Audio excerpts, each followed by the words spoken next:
Bonsoir à tous et bienvenue dans Chaque Voix compte sur LCP. Nous sommes ensemble pour une heure de décryptage et de débat en direct de l'Assemblée nationale avec pour m'accompagner ce soir Lou Fritel, journaliste à Paris Match. Bonsoir Lou. Bonsoir. Et merci d'être là aux côtés de Laurent Guimier. Bonsoir Laurent. Bonsoir Adeline. Vous allez bien tous les deux? Très bien. C'est parti pour le sommaire de Chaque Voix compte avec à la une ce soir, combien d'électrochocs, combien de morts, combien de points de bascule faudra-t-il? La mort de Mehdi Kessassi, abattu jeudi dernier à Marseille, nous interroge tous sur l'impuissance des pouvoirs publics face au narcotrafic qui gangrène désormais jusqu'aux plus petites communes de notre pays. Et nous en parlons ce soir avec Christophe Bouquet. Bonsoir. Bonsoir. Vous êtes journaliste et documentariste et vous êtes notamment l'auteur du livre Narcotrafic, le poison de l'Europe. Bonsoir Étienne Blanc. Bonsoir. Vous êtes sénateur LR et rapporteur de l'enquête parlementaire qui est à l'origine de la fameuse loi narcotrafic votée en avril dernier par le Parlement et promulguée en juin dernier. Et puis bonsoir Romain Collat. Bonsoir. Merci d'être là. Vous êtes le maire d'Hiver Gauche de Boussy-Saint-Antoine en Essonne, commune de 7500 habitants au dernier recensement, c'est ça ?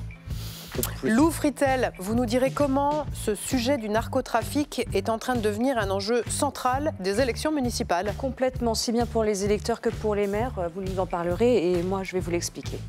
À suivre également à 20h05, quelle histoire avec Laurent Guimier. Mais où est donc passé Nicolas Sarkozy? Depuis sa libération il y a 12 jours, l'ancien président nous la joue silence radio. Il nous explique que ce silence est volontaire et très mûrement réfléchi. À suivre dans la deuxième partie de Chaque Voix compte, la question qui fâche. Le ministère de l'économie va augmenter d'office la taxe foncière pour 7,5 millions de logements en France. En raison d'une mise à jour des fichiers, les proprios sont-ils devenus des vaches à lait? Eh bien, nous en débattrons avec Daniel Obono, député La France Insoumise de Paris, Constance de Pellichy, députée Lyotte du Loiret, et Daniel Labaronne, député Ensemble pour la République d'Indre-et-Loire. À 20h30, rendez-vous avec Bourbon Express, le journal de l'Assemblée nationale qui est présenté ce soir par Marco Pommier. Vous pouvez bien sûr nous envoyer vos questions ou vos réactions en flashant le QR code qui apparaît ici sur votre écran. Voilà pour le menu de ce soir. Installez-vous confortablement. Chaque Voix compte, c'est parti.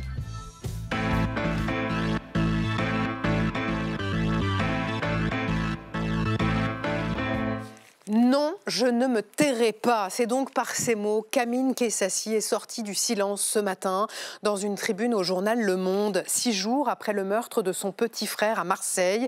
Une tribune dans laquelle il dénonce la lâcheté des commanditaires tout en demandant à l'État de comprendre qu'une lutte à mort est engagée. Vous avez tous les trois lu cette tribune. Je voulais savoir ce qu'elle vous avait inspiré, Étienne Blanc. Pour moi, elle est l'aboutissement et de ce que nous avions constaté dans l'enquête que nous avons faite au Sénat avec Jérôme Lurin pendant 6 mois. C'est-à-dire se construisent en France des entreprises criminelles qui deviennent de plus en plus puissantes. Elles fonctionnent comme des entreprises de distribution. Elles ont pour objectif d'alimenter un client, quel consommateur, et il y a un organisateur qui est en France ou à l'étranger. Et cette entreprise, si on veut qu'elle fonctionne, il faut qu'elle soit protégée. C'est-à-dire qu'il faut menacer tous ceux qui s'en prennent à elle. Il faut faire en sorte que ceux qui participent à l'entreprise ne puissent pas la quitter, pour ne pas dire ce qui s'y passe. Et là, c'est l'extrême violence.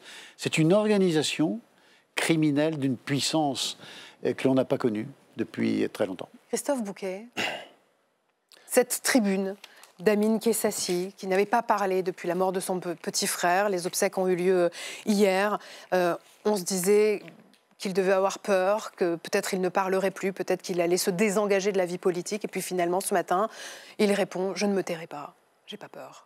Ben voilà, on y est. Ça fait 15 ans que policiers, magistrats, journalistes dénoncent et en tout cas alertent sur ce phénomène qui gangrène le tissu social français et européen. Nous, on a enquêté pendant notre livre pendant 2 années à Rotterdam et dans le port d'Anvers. On remarque ce que monsieur le sénateur a dit, c'est qu'on est passé des années 90 à une économie de bazar, aujourd'hui à de la grande distribution. C'est extrêmement préoccupant. 15 années que le crime peut s'installer, avoir pignon sur rue, blanchir son argent dans l'économie légale. Aujourd'hui, je ne suis pas totalement d'accord avec le fait qu'il y ait une organisation. Je pense qu'on est face à un crime extrêmement fragmenté. Et justement, c'est la difficulté des grilles de lecture un peu éthérées et un peu usées qu'on a depuis la grande criminalité en Italie. Dans les années 80, l'Italie s'est dotée d'une loi inscrite dans leur constitution, la loi 416 bis, qui prévoyait de pouvoir taper les mafieux au portefeuille et d'organiser la délit d'appartenance. Aujourd'hui, on a quelque chose d'équivalent en France, 40 ans pour avoir une loi, 40 ans d'aveuglement collectif. Mais voilà, ça avance. Et puis, on va en parler ce soir. Quelles sont les réponses? Romain Colas, votre commentaire sur cette tribune ce matin? Je m'inscris dans ce qui vient d'être dit et pour ne pas être redondant, moi je veux saluer le courage d'Amin Kessassi, qui a été heurté comme les siens dans sans doute ce qu'il a de plus cher. Et donc il y a une infinie tristesse par rapport au drame que lui et les siens doivent affronter. Mais en même temps, je trouve qu'il y a quelque chose d'extrêmement courageux de sa part et rassurant pour nous, dans la capacité qu'est la sienne, à refuser le silence qu'on cherche à lui imposer. L'assassinat de Mehdi Kessassi va-t-il servir d'électrochoc? C'est aussi la question que l'on se pose ce soir. Le ministre de l'Intérieur, Laurent Nunez, parlait hier d'un point de bascule. Et Emmanuel Macron veut appliquer au narcotrafic les mêmes méthodes que contre les terroristes. 2 minutes pour comprendre, avec Valérie Brochard.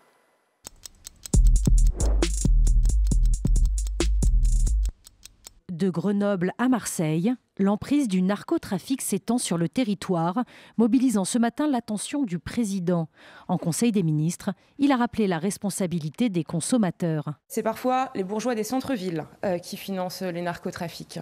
Et on ne peut pas déplorer d'un côté les morts et de l'autre continuer à consommer le soir en rentrant du travail. La veille, Emmanuel Macron convoquait en urgence les ministres concernés. Le président a souhaité que dans le format dans lequel nous avons été réunis aujourd'hui, on puisse se revoir d'ici la mi-décembre pour refaire un nouveau point. Faire le point sur la mise en œuvre de la loi visant à sortir la France du piège du narcotrafic, promulguée en juin dernier.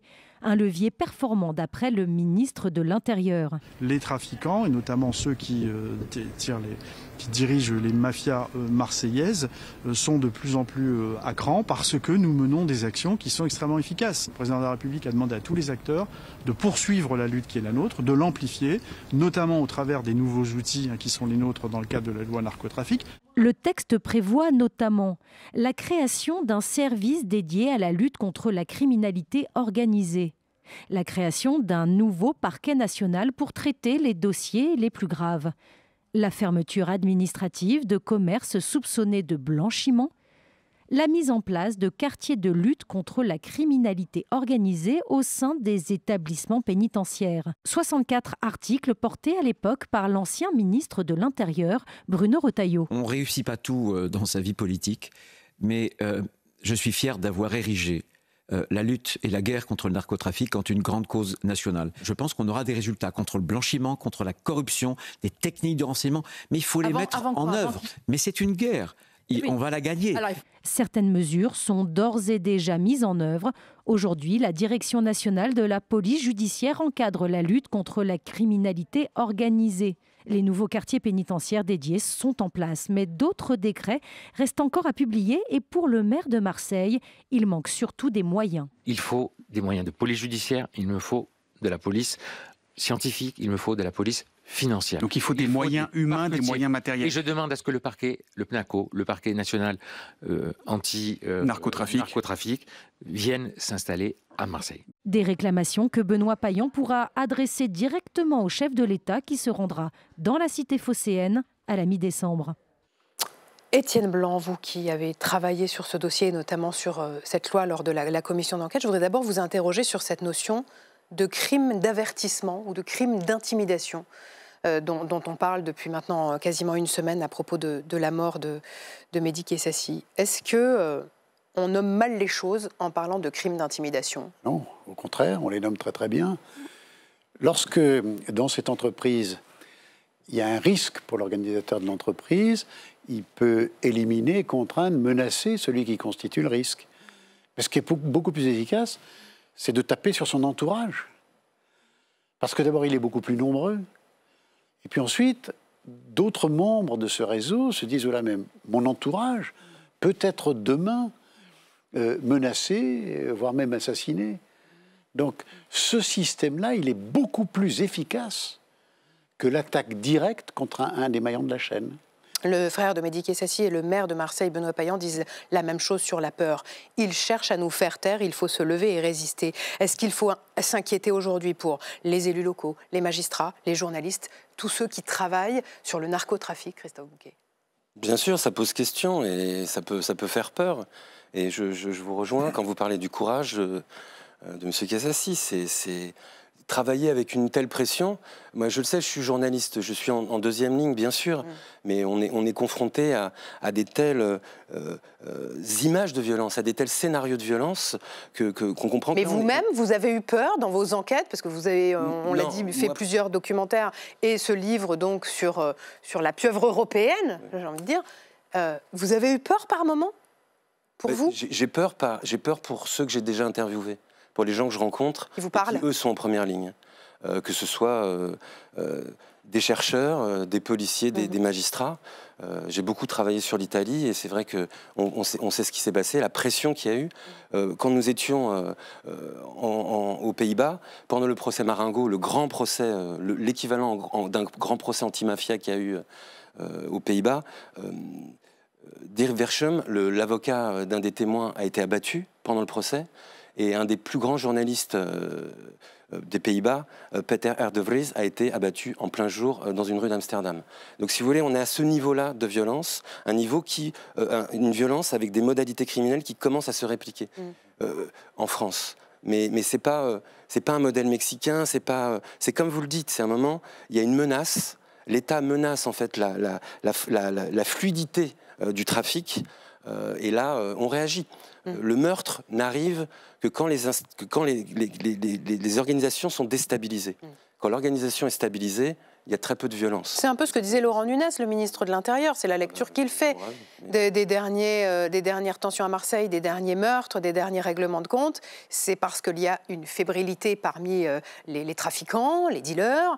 Et lui, il estime que ces regains de tension, il est directement lié au fait que la police, la justice mettent la pression, les autorités.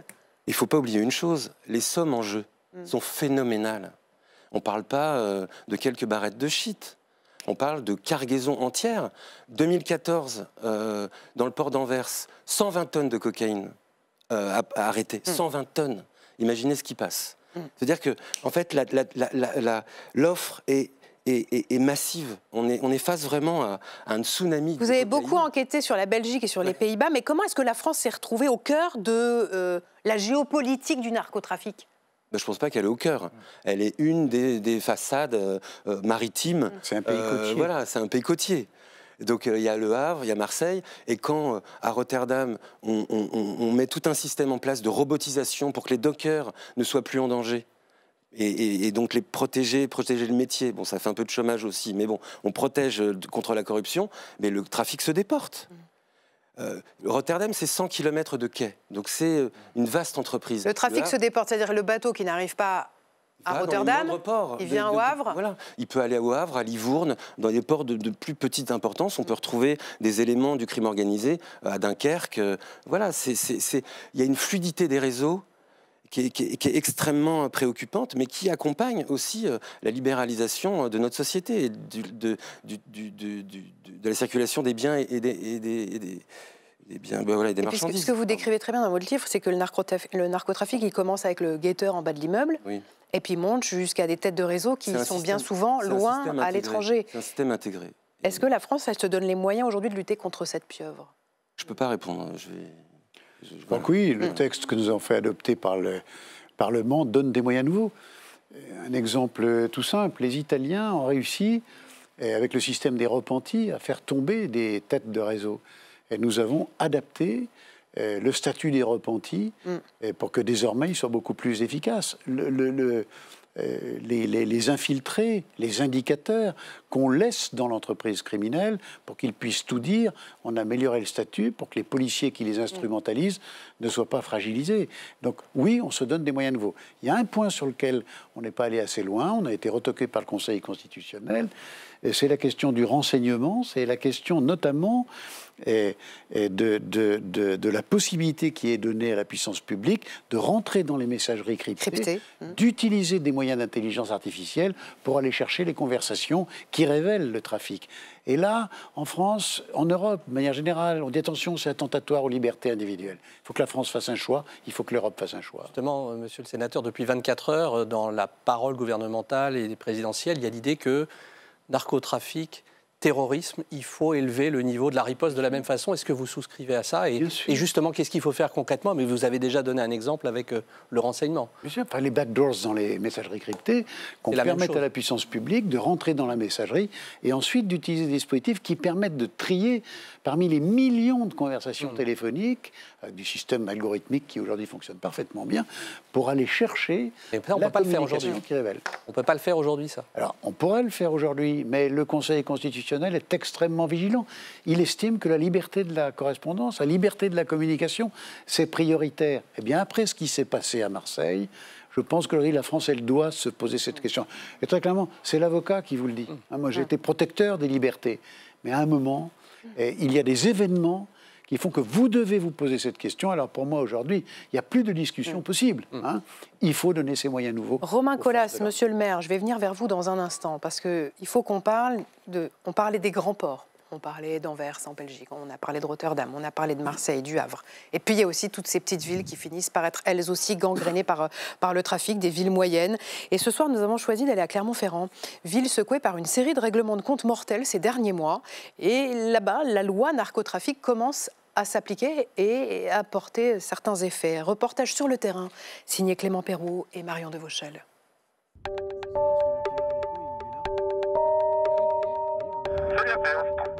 C'est un passage régulier pour les équipes de police de Clermont-Ferrand.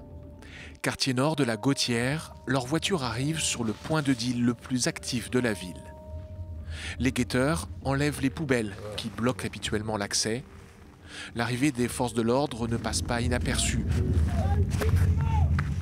Leur voiture est escortée par plusieurs groupes de jeunes à pied ou en trottinette. En fait, ces barrages, c'est pour les protéger des gangs rivaux qui pourraient venir s'en prendre à eux. Si on ne vous connaît pas dans la cité, vous ne rentrez pas. Ce genre de scène est plus attendu en région parisienne ou à Marseille qu'à Clermont-Ferrand. Mais le narcotrafic s'est développé de façon spectaculaire dans les villes dites moyennes, entraînant une violence totalement inédite. 5 homicides en 2025 dans l'agglomération. C'est vraiment une pieuvre qui se développe sur le territoire national. On a des clans, des équipes qui s'entendent, qui s'entendent plus, qui se partagent le territoire, qui se partagent plus. Donc ça fait une guerre incessante. La violence s'accompagne d'une stratégie marketing étonnante. Voici une collection de sachets de drogue saisis par la police de Clermont. Les dealers détournent des logos de grandes marques ou des photos de personnalités. Une image cool pour inciter les acheteurs. Des cartes visites avec adresse du point de vente sont aussi distribuées, avec même des cartes de fidélité, comme à la boulangerie. En fait, on a des commerciaux, sauf que là, c'est plus effectivement des chaussures ou des survêtements, ça va être du produit stupéfiant. Et pour bien vendre, il faut des points de vente, ou plutôt des points de deal. Au moins 5 ont été recensés à Clermont-Ferrand, dont un dans le quartier de la Gare, une zone centrale de la ville. Rachel a habité à proximité immédiate. Elle nous raconte son cauchemar quotidien. J'habitais là-bas, mes fenêtres sont là, elles donnent sur cette petite rue et le point de deal réellement était là-bas en bas. Sauf que sur tout cet emplacement-là, il y avait beaucoup de passages, beaucoup d'acheteurs. Les dealers, ça traînait là toute la journée, sous les fenêtres, jour, la nuit, des cris. Des scènes que la riveraine a régulièrement filmées et photographiées depuis sa fenêtre. Là, on voit concrètement 2 jeunes hommes qui sont en train de surveiller. Là, il y en a un autre qui avait passé la nuit là. C'est invivable, vous n'avez pas une vie normale, vous ne pouvez pas lire, vous ne pouvez pas vous concentrer sur quelque chose. C'était H24 dans ma tête, je parlais que de ça. Un soir, Rachel a assisté à la mort d'un jeune dealer, abattu en bas de ses fenêtres. Le drame de trop, elle a choisi de déménager. D'autres riverains, eux, sont restés et ont décidé de se battre, comme Jérôme et Xavier. Ils ont créé un comité de quartier pour alerter les pouvoirs publics. Ils ont organisé une marche silencieuse avant la venue en septembre de Bruno Retailleau, alors ministre de l'Intérieur. Suite à cela, des véhicules de police ont été installés en permanence devant le point de deal. Effet immédiat. Depuis qu'ils sont là, il n'y a plus personne. C'est instantané. Ouais, il faut rester longtemps. On est très content d'avoir la police chez nous. Ils essayent de le dire. Un dispositif efficace, mais très coûteux, qui sera maintenu au minimum jusqu'au 1er janvier. Les riverains le concèdent tous, ils n'ont qu'une inquiétude, que le point de deal se reforme dès que les policiers relâcheront leur présence. Je peux vous dire que Romain Colas, le maire de Boussy-Saint-Antoine, suivait avec beaucoup d'intérêt ce reportage à Clermont-Ferrand de Clément Perrault. Romain Colas, vous qui êtes le maire d'une commune de 7500 habitants dans l'Essonne, vous, de quelle façon êtes-vous confronté au narcotrafic ? Alors par chance, ma commune et le territoire plus large auquel j'appartiens n'est pas dans la situation qu'on vient de décrire à Clermont-Ferrand et celle encore plus tragique de Marseille. Mais enfin, le narcotrafic, il existe. Il y a des points de deal. Et si moi je veux saluer évidemment le formidable travail, qui est un travail d'abord parlementaire. Et je veux le souligner, j'ai été parlementaire. Une initiative parlementaire. La loi sur le narcotrafic, c'était une proposition de loi transpartisane. Comme quoi, quand on veut bâtir des compromis, on sait le faire pour traiter des sujets importants. Moi, je veux vraiment rendre hommage au travail qui a été conduit par le sénateur ici présent et par Jérôme Durain. On a de nouveaux outils légaux, c'est très bien. Mais on a un sujet immense, c'est ce que disait Benoît Payan, le maire de Marseille, dans le sujet que vous avez diffusé tout à l'heure, de moyens. Parce que la loi, il faut pouvoir l'appliquer. Moi, les exemples concrets auxquels j'ai été confronté, alors c'était avant le sujet, enfin l'adoption du texte narcotrafic, c'est typiquement un point de deal qui, à la faveur de la sortie du confinement, s'installe dans mon cœur de ville. Extrêmement problématique du point de vue de l'ordre public, au-delà du fait que, évidemment, c'est mal de trafiquer du stup. Ça posait d'énormes problèmes d'ordre public et même de crédibilité de la puissance publique parce que ça se faisait aux yeux et au su de tous. On a mis 6 mois à s'en sortir, pas parce qu'on ignorait le problème. Moi-même, je suis allé au contact des gars pour leur dire je ne veux pas que vous fassiez de bise ici, mais démanteler un point de deal, ça veut dire un travail de police judiciaire, ça veut dire un travail d'enquête pour collecter des preuves et ensuite obtenir du procureur des autorisations de perquisition, parce que les gars sont des malins, y compris les petites mains, ils n'ont jamais tout le matériel sur eux. Tout ça fonctionne avec de la livraison en temps réel, donc il faut un travail patient d'enquête. Moi, je vais vous parler du territoire que je connais le mieux qu'est le mien. Je suis en zone police, je dépends d'un commissariat d'agglomération qui doit traiter un territoire qui fédère 180 000 habitants. Voilà. Globalement, l'équipe dédiée au stup, elle est en capacité de traiter 1 ou 2 points de deal en même temps selon la difficulté de traiter, c'est-à-dire collecter des preuves pour judiciariser.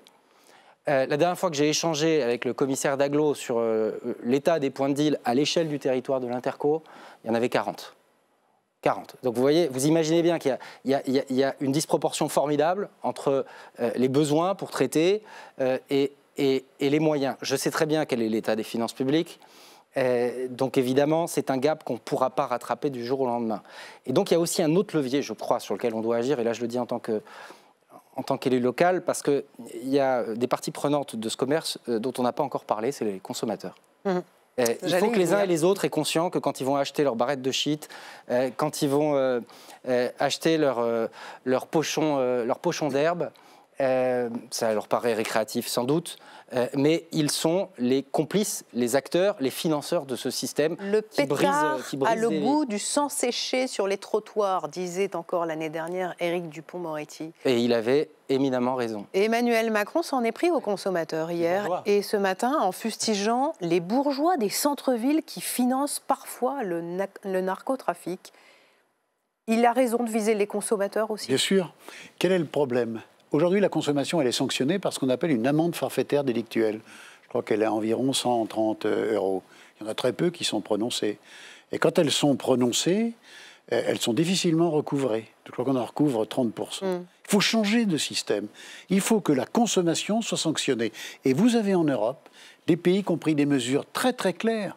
Quand vous êtes pris alors que vous achetez des stupéfiants, la sanction, c'est 1/12e de votre rémunération annuelle. C'est un mois de travail.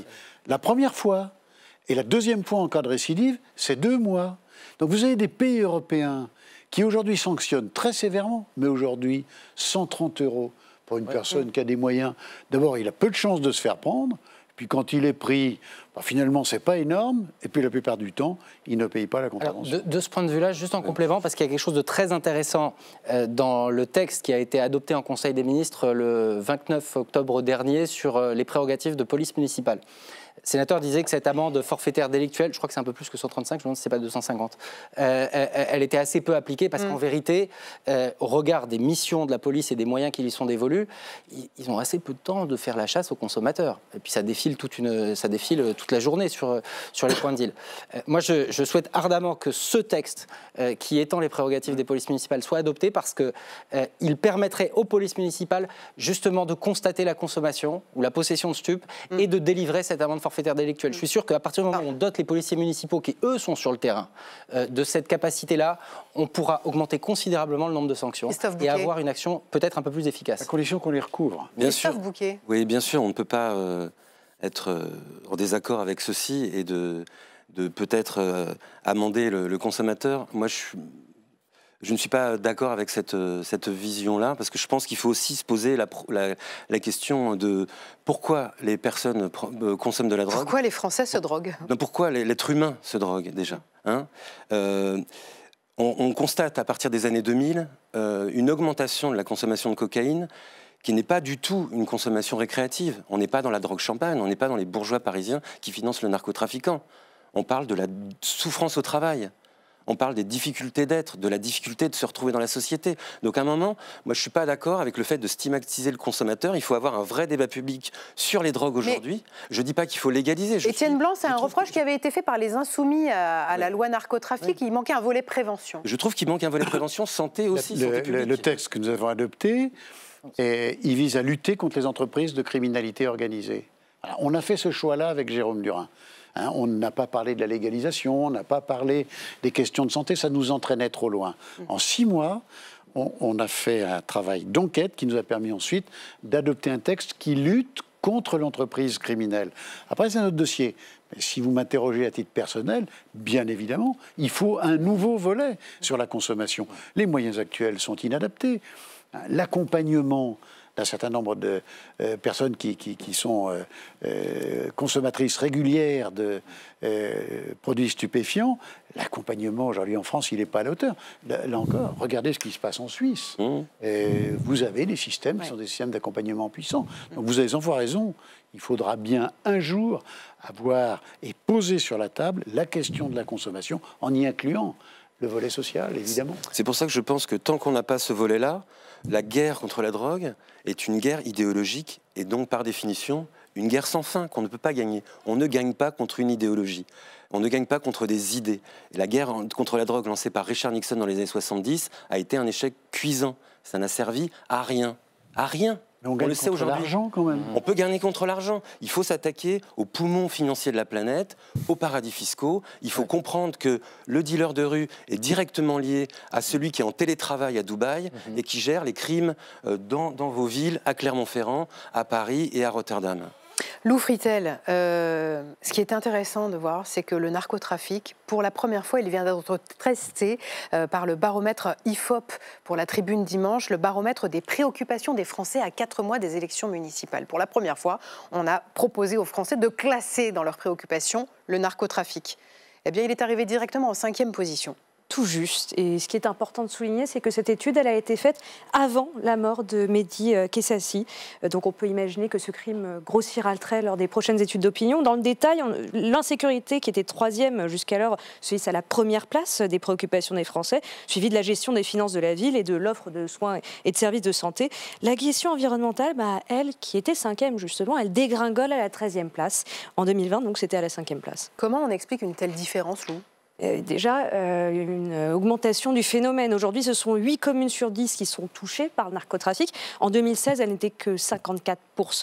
On parle de villes comme Marseille, on a parlé de votre commune. On peut aussi citer, par exemple, Morlaix, dans le Finistère, moindre ampleur, mais il y a eu plusieurs enquêtes sur le sujet. D'ailleurs, nouveauté notable, dans le guide du candidat qui est mis à disposition par la Commission nationale d'investiture, il est préconisé de se prévenir face aux ingérences liées au narcotrafic. C'est une première et une nouvelle raison, s'il en fallait, de dissuader quiconque voudrait se lancer dans la bataille. Mais vous en parlez comme si devenir maire devenait une aventure dangereuse. Ça commence à le devenir. Souvenez-vous déjà, 2023, lors des émeutes, on avait eu pléthore d'élus locaux et de maires qui avaient été agressés. Pour ne citer que 2 exemples, Stéphanie Van Heu, qui est maire de Pontoise, elle avait été reconnue dans sa voiture et agressée pour cela par des tirs de mortier. C'était le cas aussi de Vincent Jeanbrun, qui était à l'époque maire de La Haye-les-Roses et aujourd'hui ministre de la Ville. Lui, c'est sa famille, sa femme et son domicile qui ont été attaqués par une voiture bélier et ça a provoqué un incendie. Selon le Centre de recherche pour Sciences Po, le CEVIPOF, c'est une étude pour l'Association des maires de France, en 2025, 65% des maires déclarent avoir subi des incivilités. C'est 12 points de plus par rapport à 2020. Pire, sur le terrain, cela se traduit par un triste constat. Nombre de maires, justement, ne veulent pas se représenter. Le principe de liste unique commence à s'imposer. Et pire, depuis 2020, sur les 35 000 maires que compte le territoire, eh bien, ce sont près de 2200 qui ont démissionné de leur mandat. Et pourtant, Lou, le maire reste l'élu préféré des Français. Et de loin, ça devrait rester une belle motivation. Oui, sauf que ça devient aussi le plus impuissant. En l'occurrence, il ne dispose plus de leviers fiscaux pour lever l'impôt. Il subit le transfert de ses compétences vers les intercommunalités et autres échelons supérieurs. C'est le fameux millefeuille administratif dont on parle énormément, le rendant de plus en plus dépendant des dotations de l'État. Lundi soir, Emmanuel Macron, qui prend le pouls du pays en ce moment, a invité une quinzaine d'élus locaux à l'Élysée pour une réunion informelle. Parmi eux, il y avait le maire de Houille, Julien Chambon, et il nous raconte: nous avons parlé lenteur et inefficacité locale. Aujourd'hui, nous ne mettons pas 2 ans pour installer une maison de santé, mais 4 ou 5 années, ce qui donne l'impression à nos administrés que nous sommes inefficaces, alors qu'en réalité, nous battons tous les jours contre un système bureaucratique impotent, contre des contraintes et des normes contradictoires. Eh bien, si Emmanuel Macron a reconnu qu'effectivement, il manquait un acte de décentralisation dans la politique actuelle, un autre élu qui était présent et qui, lui, a tenu à garder l'anonymat, dit oui, mais quelle est aujourd'hui la capacité d'action du président? Eh bien, Romain Colas, je vous pose la question à votre tour. La capacité d'action du président de la République aujourd'hui? Moi, je fais du droit constitutionnel quand j'étais plus jeune et j'étais très attaché à l'article 21 de la Constitution qui veut que ce soit le gouvernement qui détermine et conduit la politique de la nation sous le contrôle du Parlement. Là, le président n'est plus en situation de procéder à ce qui, pour moi, était un dévoiement de la Ve République, c'est-à-dire de décider de tout seul. Un gouvernement, une assemblée sans majorité, un Sénat qui est un pôle de stabilité, comme d'ailleurs le sont les mairies. Romain Colas, vous serez candidat en mars prochain. Vous avez hésité à y retourner? Non. Non. Non, et d'ailleurs, oui, c'est devenu plus dur. Alors moi, j'ai la chance d'avoir un peu de bouteille parce que beaucoup des maires qui ont démissionné depuis 2020 sont des maires qui, justement, avaient été élus en 2020. Moi, j'ai vu la situation se dégrader et j'ai été victime, comme beaucoup de collègues, d'agressions, de tentatives d'intimidation. Pas forcément, d'ailleurs, l'immense majorité ne sont pas liées au narcotrafic, sont liées aux tensions de la société. C'est quelque chose qui on est les derniers qui répondront au téléphone. Il faut avoir ça à l'esprit, c'est que pour beaucoup, la mairie, et d'ailleurs il n'y a pas que les élus qui subissent ça, les agents municipaux également, la mairie est le dernier lieu dans lequel on peut parler à un être humain. Souvent, quand on a été baladé de serveur en serveur, pour des compétences qui ne concernent absolument pas la mairie, mais on se dit que là, il y a quelqu'un à qui on peut parler et éventuellement sur lequel on peut déverser sa colère et sa bile. Ça participe aussi de cette multiplication des agressions vis-à-vis des élus, c'est que tout le monde s'est retiré. Il n'y a plus que les maires, globalement, les agents municipaux auxquels je veux rendre hommage. Et on est à la fois le dernier kilomètre de l'action publique. Parmi les contraintes qui pèsent sur nous, il n'y a pas que la bureaucratie, je partage le diagnostic. Il y a aussi le fait que l'État nous fait les poches. Enfin, on nous demande de participer à résorber un déficit public que nous n'avons pas contribué à créer. Enfin, c'est aussi bête que ça. On est une variable d'ajustement des stratégies budgétaires et fiscales. Pardon. Merci en tout cas à tous les trois. Je suis intarissable et passionné par mon mandat, vous l'avez compris. Merci beaucoup d'avoir été tous les trois sur le plateau de Chaque Voix Compte. Christophe Bouquet, je rappelle votre livre « Narcotrafic, le poison de l'Europe » paru aux éditions La Découverte. Étienne Blanc, rapporteur de la commission d'enquête sénatoriale qui a donné lieu dans cette loi narcotrafic dont seuls 14% des décrets nécessaires sont pour l'instant publiés. Donc évidemment, on va continuer de suivre l'application des décrets de cette loi, notamment avec le parquet qui sera lancé là au 1er janvier prochain. Merci à tous les trois d'avoir été là ce soir. Merci. Dans un instant, c'est la question qui fâche. On va parler de la taxe foncière, tiens. Mais avant cela, c'est quelle histoire? Et c'est Laurent Guimier.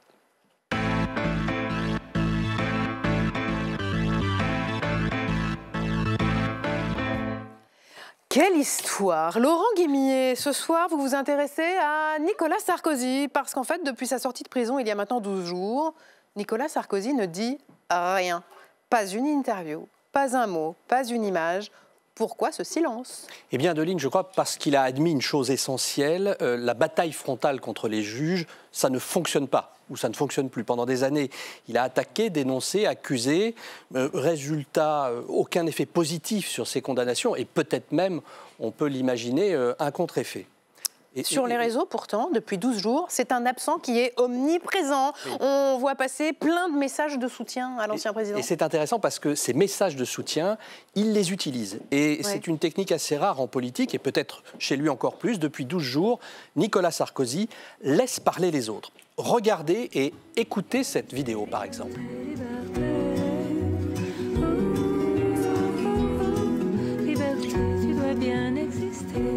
Alors, on sait qui chante. Oui, c'est Carla Bruni, l'épouse de Nicolas Sarkozy.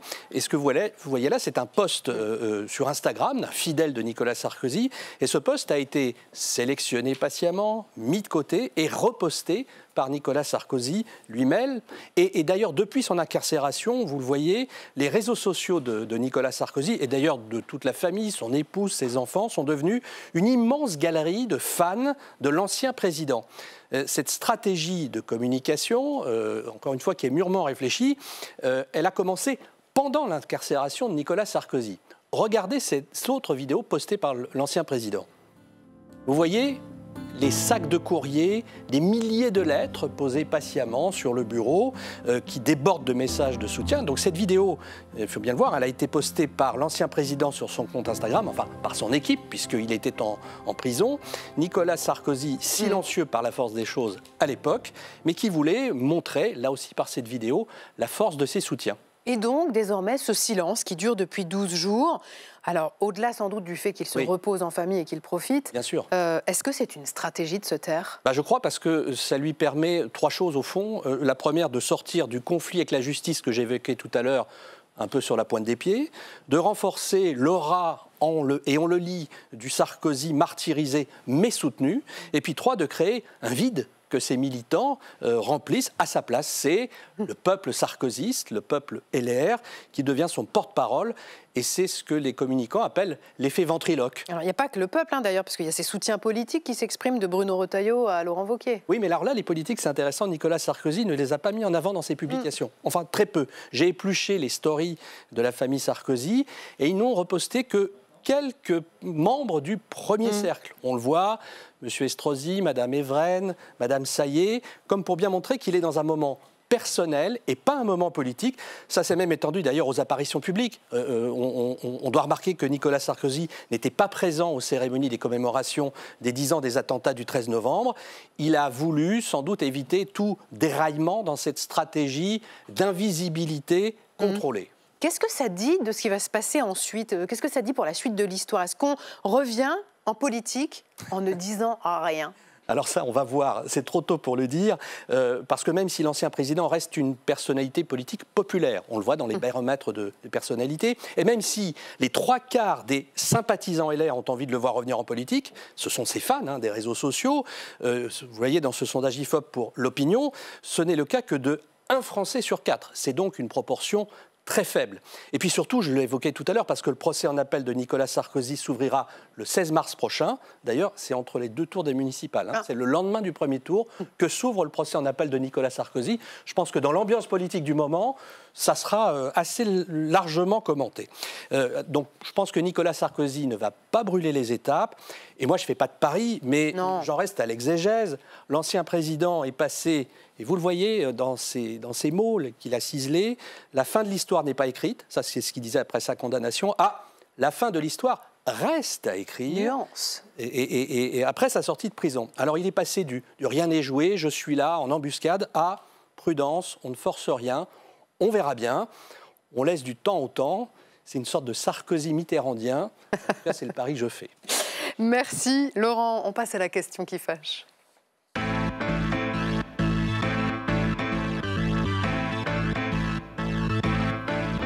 Et j'accueille sur le plateau de Chaque Voix Compte Constance de Pellichy. Bonsoir, députée Lyotte du Loiret. Merci d'être là aux côtés de Daniel Labaronne, député Ensemble pour la République d'Indre-et-Loire. Bonsoir, et merci d'être là. Bonsoir Daniel Obono, député La France Insoumise de Paris. Merci également d'être là.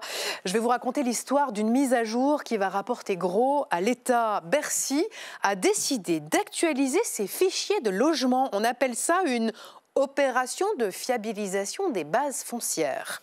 Et cela va augmenter d'office la taxe foncière de 7,5 millions de foyers. De quelle façon? C'est Baptiste Garguy-Chartier qui nous l'explique et qui pose ce soir la question qui fâche. C'est une mise à jour qui risque de coûter cher à des millions de propriétaires. La taxe foncière dans la ligne de mire de Bercy, son coût va augmenter dès janvier 2026 et le ministère est formel. C'est une question d'efficacité et d'équité de l'impôt, que chacun paie selon le type de logement qu'il détient. Car aujourd'hui, le coût d'une taxe foncière dépend de la taille du logement et de plusieurs critères de confort listés par l'administration. L'eau courante, par exemple, comptabilise 4 mètres carrés supplémentaires, 5 mètres carrés pour une baignoire ou encore 3 mètres carrés pour un lavabo.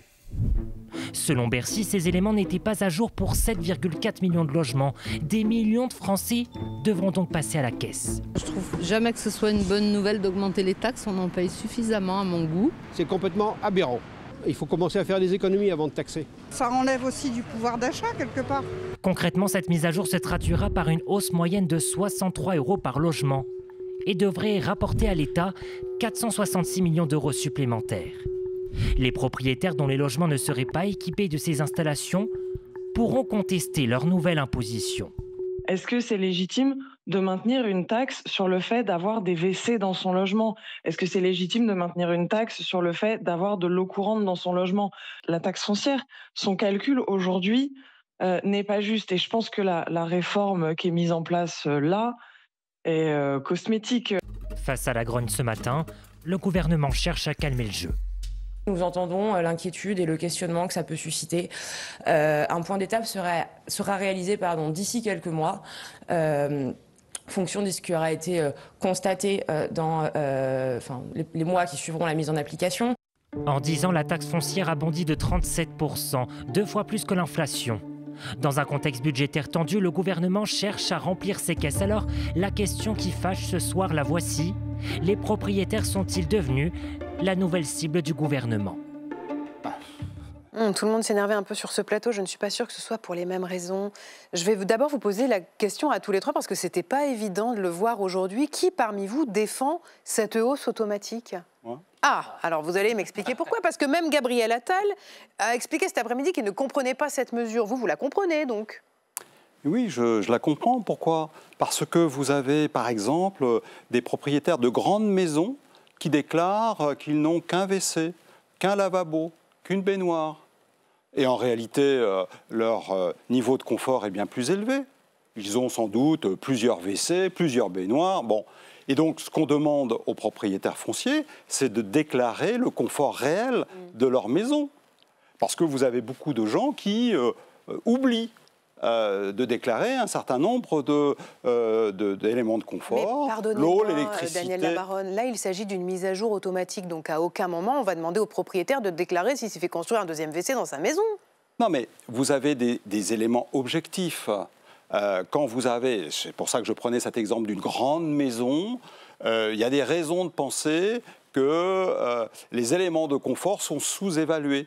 Donc l'administration fiscale, en tous les cas c'est ce que j'ai compris, va intervenir auprès de ce propriétaire en lui disant « nous pensons que vous avez peut-être oublié des éléments de confort et nous suggérons que vous ayez au moins 2 ou 3 WC ou lavabo. Bon, si vous n'êtes pas d'accord avec nous, si effectivement vous n'avez qu'un élément de confort, eh bien il y aura une discussion, il y aura un échange, mais c'est un petit peu la même situation que la piscine que l'on oublie de déclarer dans son jardin. Sauf que maintenant, avec Foncier... Bon, il y a des drones, mais les drones, ils ne peuvent pas voir s'il y a des WC chez nous. Non, mais voilà, mais c'est un petit peu la même idée. C'est-à-dire qu'on doit avoir une taxe foncière qui reflète la réalité du confort d'une maison. Voilà.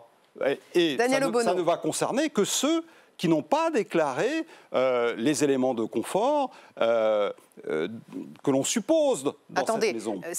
Mais comment vous pouvez supposer que vous allez vous en prendre à un propriétaire qui n'a pas déclaré quelque chose, puisque par définition, s'il ne l'a pas déclaré, vous ne pouvez pas le savoir. Il y a des incohérences.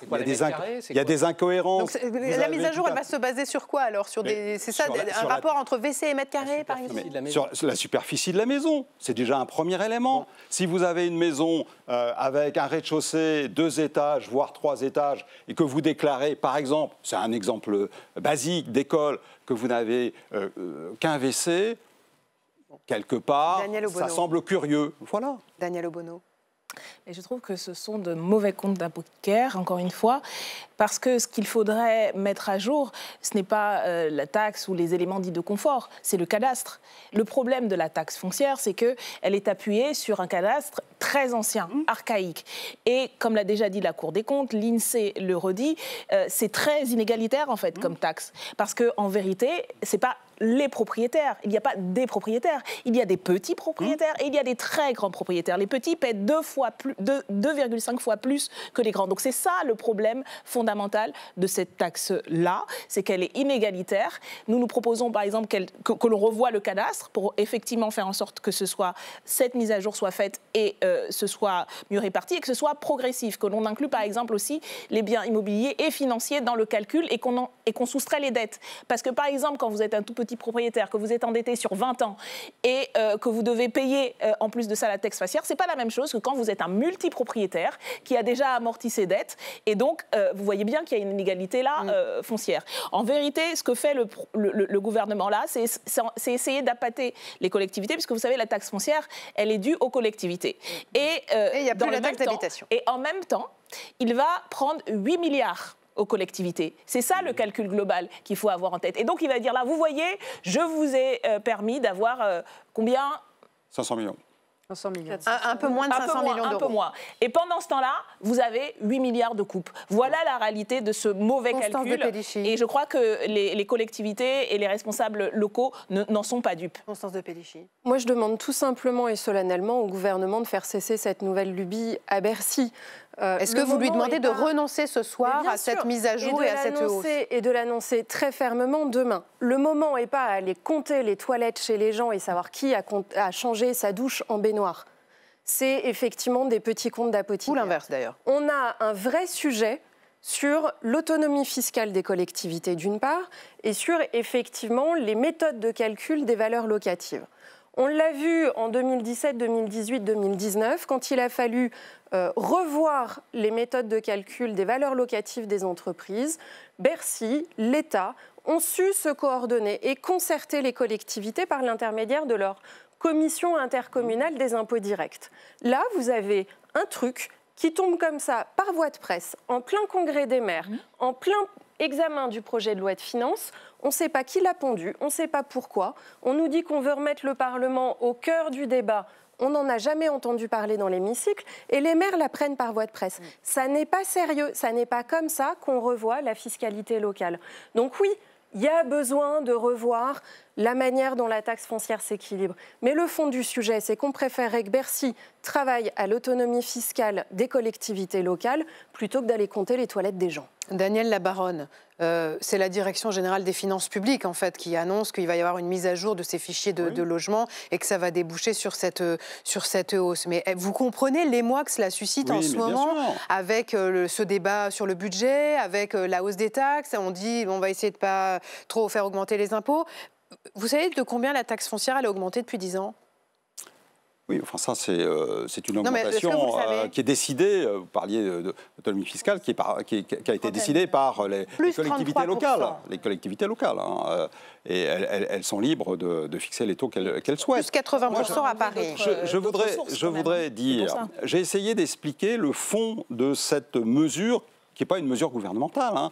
Et d'ailleurs, j'observe que la direction départementale des impôts réévalue régulièrement les éléments de patrimoine, les éléments de confort déclarés dans une maison. Enfin, c'est un travail quotidien, ça. Hein. Bon, là, honnêtement, je ne sais pas pourquoi ça a été annoncé au moment de cette discussion budgétaire. Peut-être que au moment du Congrès des maires, comme c'était une revendication des élus locaux, parce que la recette de la taxe foncière, elle va directement dans les caisses des communes. Or, les élus, moi j'ai été maire et... Vous avez le droit de l'interrompre, hein. Oui, j'ai été maire et je voyais bien qu'il y avait des déclarations qui ne correspondaient pas à une réalité objective. Oui, mais pour le coup, j'ai été maire 10 ans aussi. On n'a pas attendu que Bercy nous fasse une réévaluation automatique. Tous les ans, en tant que maire, on peut réunir une commission communale des impôts directs, où on peut passer en revue l'ensemble des permis de construire qui ont été déposés sur la commune, mais où on peut aussi s'interroger du niveau de pondération de la taxe sur certaines maisons qui ont été cédées récemment, dont on a vu qu'il y avait de la rénovation intérieure, etc. Absolument. Le maire est responsable de cet engagement. Ce n'est pas à Bercy de le faire de manière automatique, parce que qui dit automaticité dit aussi beaucoup d'injustice. C'est un modèle algorithmique qui va être... posé comme ça, c'est pas forcément juste. Et ça, on a la possibilité de le faire. Le fond du sujet, c'est que la taxe d'habitation a été supprimée sans concertation, que c'était un vrai levier de rapprochement d'une part des habitants d'une commune avec leur commune, un vrai levier aussi d'autonomie financière de la commune, qu'elle est mal compensée aujourd'hui, qu'il y a de l'inquiétude sur sa compensation, et que suite aux différentes...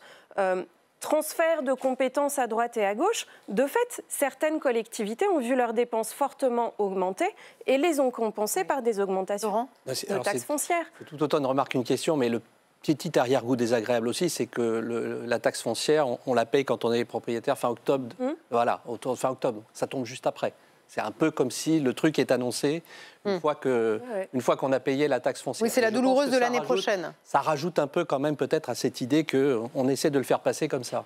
Oui, mais en plus, c'est vraiment un travail de gribouille, mais c'est ce que nous dénonçons depuis le début de ce débat. Mais est-ce que vous dites il faut renoncer à cette hausse et il faut revoir en fait le mode de calcul de cette taxe foncière? Mais il faut revoir le cadastre.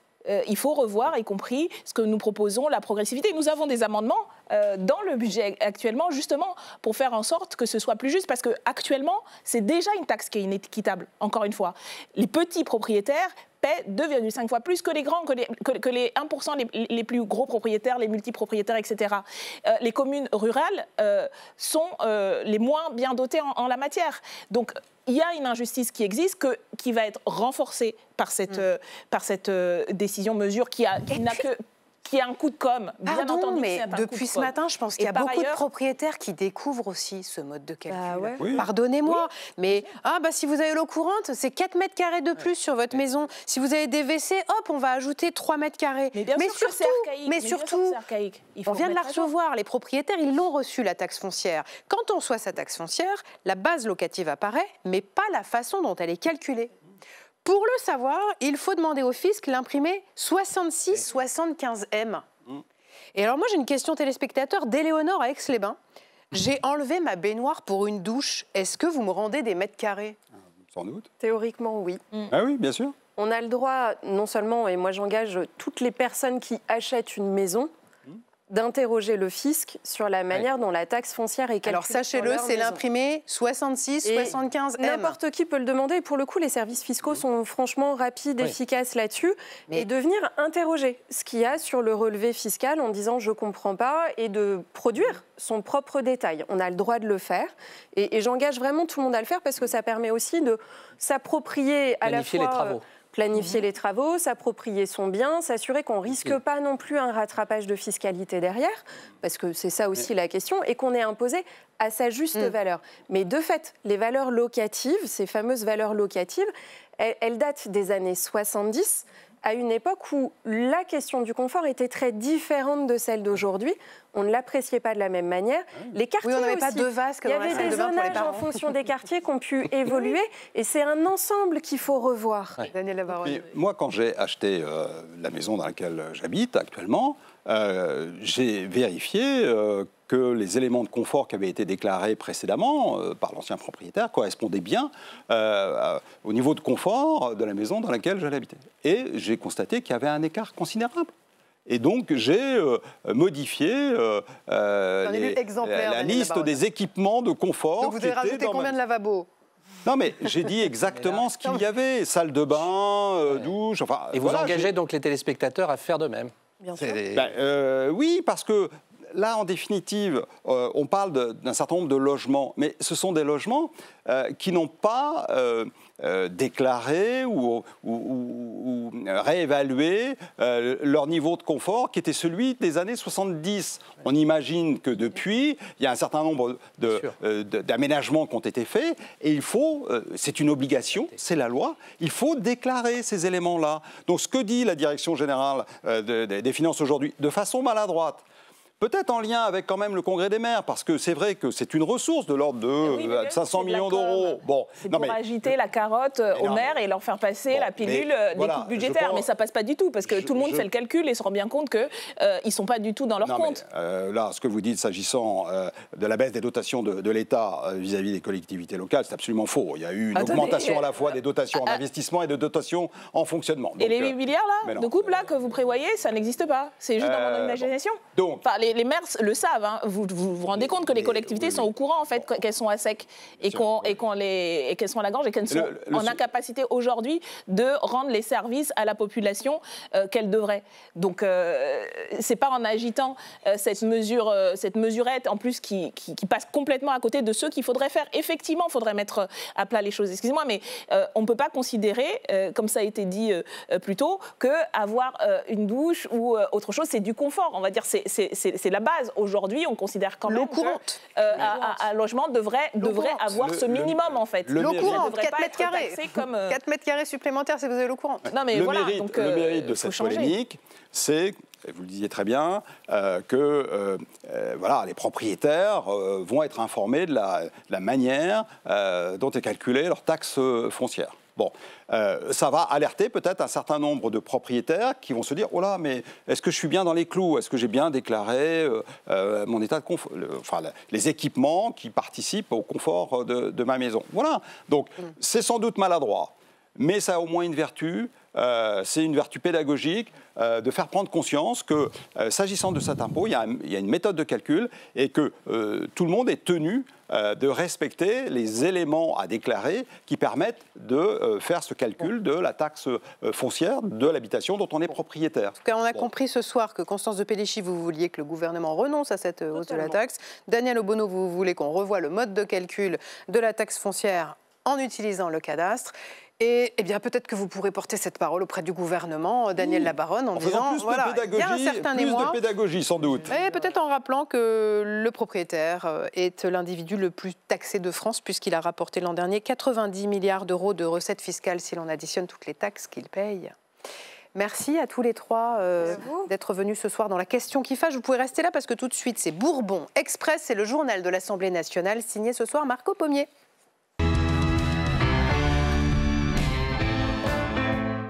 Bonsoir Marco. Bonsoir Adeline. Ça va? Ravi de vous retrouver. Mais moi aussi, ravi. Ce soir, vous nous emmenez au Louvre. Enfin, pas tout à fait. Ou presque. Hein. C'est en commission des affaires culturelles que ça se jouait ce matin. Laurence Descartes, la présidente directrice du musée, était auditionnée. Question-réponse avec les députés, un mois, jour pour jour, après le retentissant cambriolage. Je reconnais en responsabilité l'échec que représente le vol du 19 octobre dernier. C'est une blessure immense qui nous a été infligée. Je la vis profondément. En tant que présidente directrice du musée du Louvre, en tant que conservatrice générale du patrimoine et en tant que citoyenne. Et après l'émotion, après le constat, place aux actes, Laurence Descartes a présenté un plan de bataille avec une vingtaine de mesures d'urgence. Certaines sont déjà lancées, les autres arriveront dans les prochaines semaines. La création d'un poste de coordonnateur sûreté, un monsieur ou madame sûreté du Louvre. 100 caméras seront installées d'ici la fin de l'année 2026. Nos liens avec la préfecture de police seront renforcés. L'installation prochaine d'un poste avancé mobile de la police nationale au sein du domaine du Louvre. Et il s'agit là de la première partie d'un vaste plan de sûreté dont le coût total est estimé à 80 millions d'euros d'investissement. Marco, aujourd'hui à l'Assemblée, on examinait aussi la niche parlementaire de la France insoumise. C'était la première étape en commission. Hein. Oui, alors petit rappel, oui. Une niche parlementaire, c'est le jour où un groupe politique peut présenter ses propositions de loi, ses propres résolutions. À la mi-journée, LFI a fait adopter en commission des affaires sociales un texte pour défiscaliser les pensions alimentaires perçues. Objectif, alléger la charge fiscale des familles monoparentales et lutter contre leur précarité. Un texte porté par Sophia Chikirou. Et ce que propose cette PPL, et c'est pour ça qu'elle est fondamentale, elle dit la pension alimentaire n'est pas un revenu, n'est plus un revenu, ne peut plus être considérée comme étant un revenu par le fisc. Et le texte supprime aussi la possibilité pour le parent qui verse la pension de la déduire de ses revenus imposables. Au total, LFI a fait adopter 5 textes sur les 6 proposés aujourd'hui. Le 6e a été adopté sur l'abrogation de la loi Duplon, mais il a été vidé de sa substance. Parmi leurs victoires, la nationalisation d'ArcelorMittal ou encore la gratuité des parkings d'hôpitaux publics. Ces propositions seront rediscutées dans l'hémicycle jeudi 27 novembre. Ou en attendant, on continue de travailler sur le budget. Oui, mais le temps presse. Les députés vont-ils voter la première partie du budget, le volet recettes, d'ici dimanche minuit? Encore plusieurs dizaines d'heures de débat, mais il reste du pain sur la planche. Le compteur des amendements. Vous allez me le demander. Le compteur des amendements, évidemment. Il reste 1067 amendements à examiner. 1067 amendements. Sondage rapide autour de la table. Ce sera voté avant dimanche soir. Ça passe? J'en doute. Ah, vous en doutez? On peut y arriver. On peut y arriver. Tout est fait pour que ça n'arrive pas. Parce que vous savez que le gouvernement souhaite passer par ordonnance pour faire sa copie tout seul. En tout cas, on a bien vu que la ministre donnait de sa personne pour faire en sorte qu'on a beaucoup de temps. Pour animer les consensus, les compromis possibles, on n'a personne pour... ça aurait été le rôle du gouvernement, normalement, d'animer une discussion entre les groupes de manière à organiser le travail sur les amendements et à trouver des solutions. Là, on discute tout un par un, un par un. Mais en fait, c'est hyper chronophage pour aucun résultat derrière. C'est comme si vous faisiez une réunion publique sans aucun cadrage et en laissant les gens s'exprimer comme ça. C'est exactement ce qui se passe aujourd'hui sur le budget. Et donc, ça me paraît aujourd'hui très compliqué d'aller au bout, sauf à avoir finalement plus que des députés qui disent défendu et on passe au vote. Et il n'y a plus aucun débat sur les amendements qui ont été déposés. Et ça peut être le choix des députés qui défendront leurs amendements ou pas. Mais ça me paraît compromis. Le délai constitutionnel expire dimanche à minuit. Il n'y a pas eu de négociation. Oui. On vit là le fait qu'il y a eu des négociations entre le Cornu et le Parti Socialiste. Et que pas suffisamment. Mais en même temps, on a mis tout le monde autour de la table c'est un problème en disant maintenant on y va et on fait atterrir le budget. Bon, normalement c'est à l'Assemblée dans l'hémicycle que ça se fait, de la part du Premier ministre. Bon, verdict dimanche soir. Je sais votre passion pour le compteur des amendements. Et vous l'aimez bien aussi, je sais votre passion pour le projet de loi de financement. Mais il n'y a pas que le budget dans la vie. Non, vous avez raison, Adeline. Il y a aussi cette proposition de loi pour interdire les réseaux sociaux aux moins de 15 ans, pour établir aussi un couvre-feu numérique pour les 15-18 ans entre 22h et 8h du matin. Alors c'est la députée macroniste Laure Miller, que vous voyez à l'écran, qui a déposé cette proposition de loi transpartisane 2 mois après le rapport de la commission d'enquête sur les effets psychologiques de TikTok chez les mineurs. Alors chez vous, vous vous dites sûrement, ça fait des mois en fait qu'on parle d'encadrer les réseaux sociaux pour les mineurs sans jamais vraiment passer à l'action. Alors pourquoi cette fois ça pourrait enfin changer les choses? Explication avec Laure Miller. Depuis le 14 juillet dernier précisément, la Commission européenne, sous la pression d'un certain nombre d'États et notamment la France, a ouvert la possibilité pour les États de légiférer en droit interne et de pouvoir en effet mettre une limite d'âge pour l'accès aux réseaux sociaux. Donc la porte est désormais ouverte. Et Laure Miller qui espère inscrire cette proposition de loi à l'ordre du jour de l'Assemblée courant 2026 lors de la niche parlementaire de son groupe ou lors d'une semaine transpartisane. Et pour finir, Marco, on va parler de ce documentaire exceptionnel qui est diffusé tout de suite après Chaque Voix compte ce soir sur LCP. Oui, Didier, moi et les autres, les enfants du silence. 4 hommes brisent le silence justement sur les violences sexuelles subies dans leur enfance. Un film choc qui libère la parole face à la honte, face à l'oubli aussi. Écoutez ce témoignage de Nicolas Bourgoin, le réalisateur de ce documentaire, lui-même victime de pédocriminalité. J'avais 9 ans. Aujourd'hui, j'en ai 52. Entre les deux, rien. Le silence. Le corps qui se ferme. La mémoire qui hurle sans faire de bruit. On m'appelait gueule d'amour. Petit blond. Yeux clairs. J'avais cette gueule-là, celle qu'on remarque. Celle qui a réveillé une pulsion chez un type de 40 balais. Un ami de mon père. Un soir, il est venu dans ma chambre d'enfant. Je dormais. Et plus rien n'a été pareil.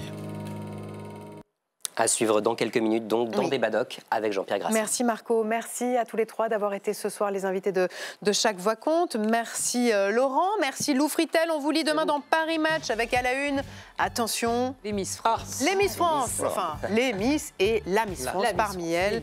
Merci Lou et merci à vous de nous avoir suivis. Tout de suite donc Débat Doc avec Jean-Pierre Grassin sur LCP. À demain 19h30, Chaque Voix Compte en direct.